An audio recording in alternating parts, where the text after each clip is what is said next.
बहुत पुराने जमाने की बात है। एक राजा था। उसके महल में एक बहुत सुंदर बाग था। बाग में तरह तरह के फूलों के पौधे और अनेक प्रकार के मीठे फलों के पेड़ थे। लेकिन इस बाग में सबसे आश्चर्यजनक चीज थी, एक सेब का पेड़ था जिसमें सोने के सेब लगते थे। राजा ने इस पेड़ की देखभाल का खास इंतजाम कर रखा था। जब इसके फल पकते थे तो चौकीदार रात दिन पेड़ का पहरा दिया करते थे ताकि कोई सोने का सेब चुरा कर न ले जाए।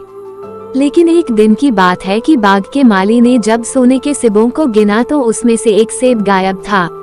उसने दौड़कर राजा को खबर दी। राजा फौरन बाग में पहुंचा।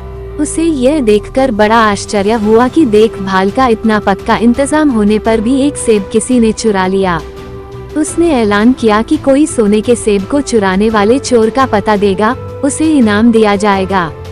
सबसे बड़े राजकुमार ने राजा से कहा कि रात में वो पहरा देगा और चोर को पकड़ने की कोशिश करेगा।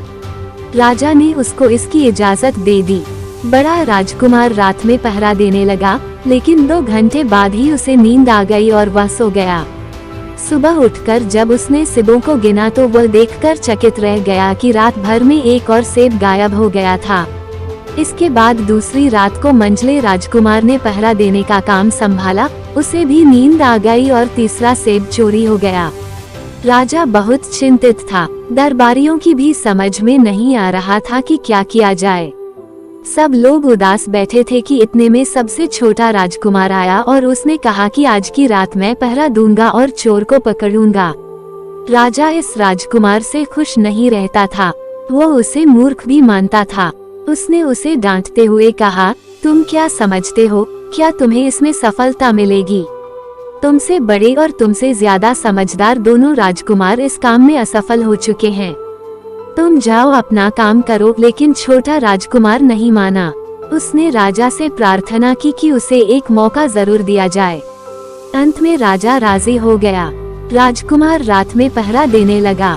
उसने तय किया कि वह किसी भी हालत में नहीं सोएगा और चोर को जरूर पकड़ेगा।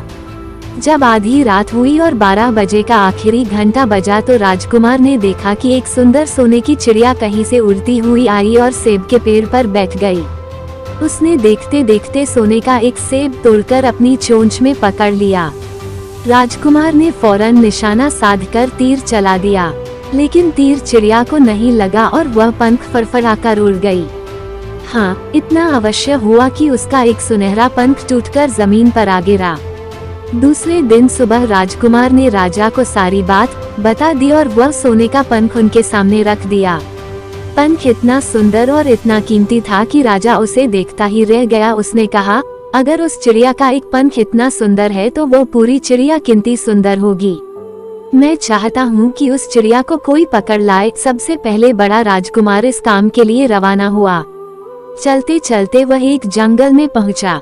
वहाँ उसने एक लोमड़ी को एक पेड़ के नीचे आराम करते हुए देखा। राजकुमार ने मौका देखकर तीर अपने धनुष पर चढ़ा लिया। वह तीर छोड़ने ही जा रहा था कि लोमड़ी ने चिल्लाकर कहा, राजकुमार, मुझे मत मारो। मुझे पता है कि तुम सोने की चिड़िया की खोज में निकले हो। तुम मेरी राय मानो तो तुम्हारा काम जल्दी ही पूरा हो जाएगा। तुम इसी रास्ते से सीधे चले जाओ। शाम होने पर तुम एक गांव में पहुंचोगे। वहां तुम्हें आमने सामने 2 सराय मिलेंगी। एक सराय खूब सजी सजाई और सुंदर सी होगी, लेकिन तुम उसमें मत ठहरना। तुम उसके सामने वाली दूसरी सराय में ठहरना, जो बहुत मामूली और देखने में भी भद्दी सी होगी। ऐसा करने पर तुम्हारा काम आसानी से पूरा हो जाएगा।